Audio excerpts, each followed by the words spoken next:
सन्मान्य अध्यक्ष महोदय, अनुदानाच्या मागण्यांवरील चर्चेमध्ये सहभागी झालेले सदस्य सन्माननीय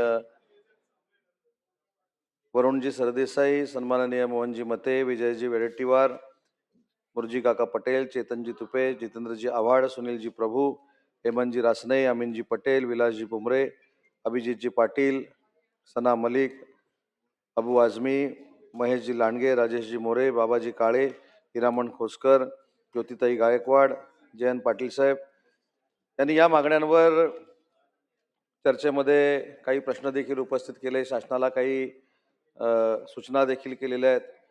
त्यामध्ये वरुण सरदेसाईंनी, आमदार वरुण सरदेसाई साहेबांनी मुंबईला अर्थसंकल्पामध्ये काय मिळालं, मेट्रोची सद्य परिस्थिती काय, नागरिकांना 24 तास पाणी कशा पद्धतीनं मिळेल, गारगाईचा उल्लेख अर्थसंकल्पात केला गेला आहे, परंतु त्याच्यामध्ये पुढं काय होणार आहे अशा अनेक शंका या ठिकाणी उपस्थित केल्या आहेत.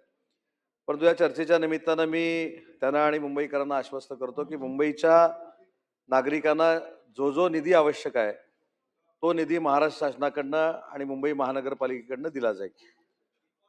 परवाच एका आयुधाच्या माध्यमातून मुंबईला नक्की कॉन्क्रिटीकरण जे होतंय ते कशामुळे होतंय, त्यातला किती टप्पा पूर्ण झालाय ते देखील मी सकाळी उत्तर देताना सांगितलं की दोन्ही टप्प्याचं जवळजवळ 74 ते 75% काम हे पूर्ण झालेत. पण काही ठिकाणी रस्ते खोदून ठेवलेत, ही वस्तुस्थिती खरी आहे. परंतु नागरिकांना त्रास होऊ नये याची दक्षता महानगरपालिकेनं घ्यावी अशा देखील सूचना महानगरपालिकेला दिल्या जातील. रुग्णालयाच्या परिस्थितीबाबत आपण या ठिकाणी मुद्दा मांडला. त्याच्यामध्ये 4 जी आपली मेडिकल कॉलेज आहेत त्याचं अपग्रेडेशन करण्याचा निर्णय देखील मुंबई महानगरपालिकेनं घेतलेला आहे. जे बेड मिळत नाही तिथं पीपीपी मॉडेलवर देखील महानगरपालिकेला जास्त बेड देण्याचा निर्णय हा पीपीपी मॉडेलनं महानगरपालिकेने घेतलाय. तिथं देखील ती आपली आता गैरसोय दूर होणार आहे. नवीन स्लम घोषणा करण्याच्या संदर्भातली आपली एक भूमिका होती. त्याच्यामध्ये खरं तर असं डायरेक्ट जाहीर करून त्याचा उपयोगाचा नाही, त्याचा पूर्ण सर्वे करावा लागेल. कशा पद्धतीनं पुढे त्याचं आपण पुनर्वसन करणार आहोत त्याच्यावर देखील चर्चा करावी लागेल आणि त्याच्यानंतर योग्य तो निर्णय शासन नक्की घेईल हा देखील विश्वास मी आपल्याला देणार आहे.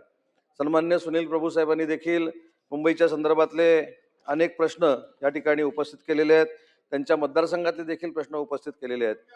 त्याच्यामध्ये मी धन्यवाद आपल्याला देतो की ज्या चांगल्या गोष्टी झाल्या त्याचं अभिनंदन देखील तुम्ही केलेलं आहे.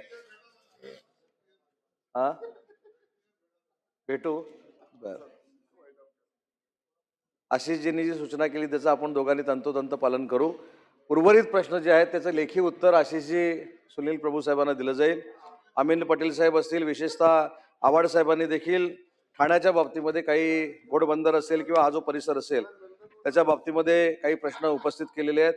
त्याला देखील योग्य तो न्याय देण्याची भूमिका सरकार म्हणून आम्ही घेऊ आणि या सगळ्या विषयावर एक विस्तृत बैठक घेण्याची भूमिका देखील शासन म्हणून आमच्याकडनं घेतली जाईल. आणि म्हणून मी आपल्याला महोदय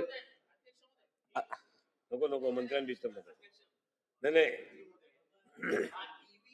रस्ता मी स्पेसिफिक बोललेलो होतो, तर त्याच्यामध्ये जर आपण उत्तर म्हणजे मी असं नाही म्हणू शकत, पण आपण जर सांगितलं की कमिशनरला त्वरित हा रस्ता पूर्ण करण्याचे आदेश दिले जातील तर माझं काम होईल, लोकांचं काम होईल. माझं काय म्हणणं नाही.